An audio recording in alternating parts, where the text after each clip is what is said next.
I'm curious, when did you tap into your creative side? It was completely in childhood. And I feel like there's so much truth for us in childhood.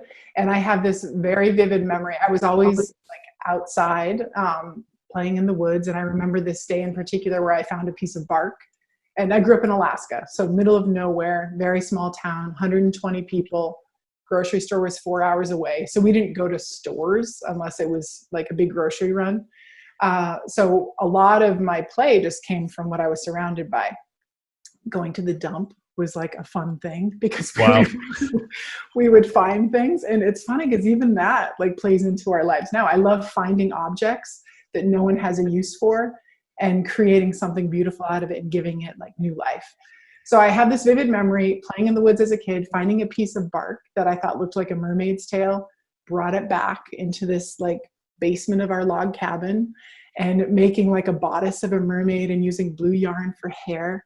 And I said to myself, I want to be an artist. Like it was just this clear, I don't even know how I knew what an artist was, but I Wow. just knew in That's that moment incredible. that I wanted to be an artist. And how old were you during I that was, time? I was probably 7. We left Alaska when I was 10. Okay. So I was probably like 7. And we had like an outhouse, no electricity, propane. So it was like super primitive, very weird, by a lot of standards, just a really different way of living. But I really appreciate, that beginning. So.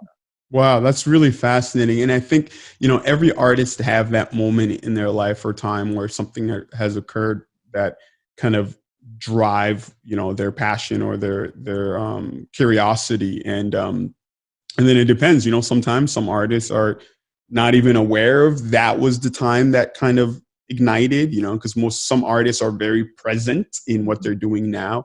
But thank you for sharing that. And then how did you foster that? Like from 7 years on, like how did you foster like that discovery that you love engaging in creation at that level? How did you foster that over time?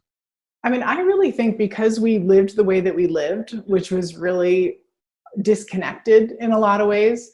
So it just left so much time for creating, building a fort in the woods. And, I had a dollhouse that I made out of cardboard and made little bits of, so it was always about finding something and turning it into something else.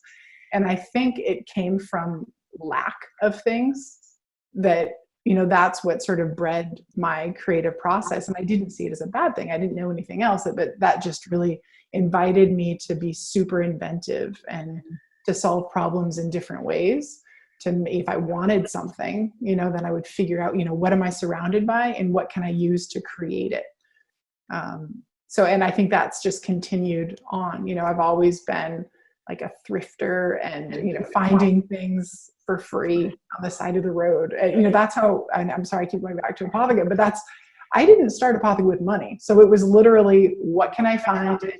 How can I transform it and make it into something useful?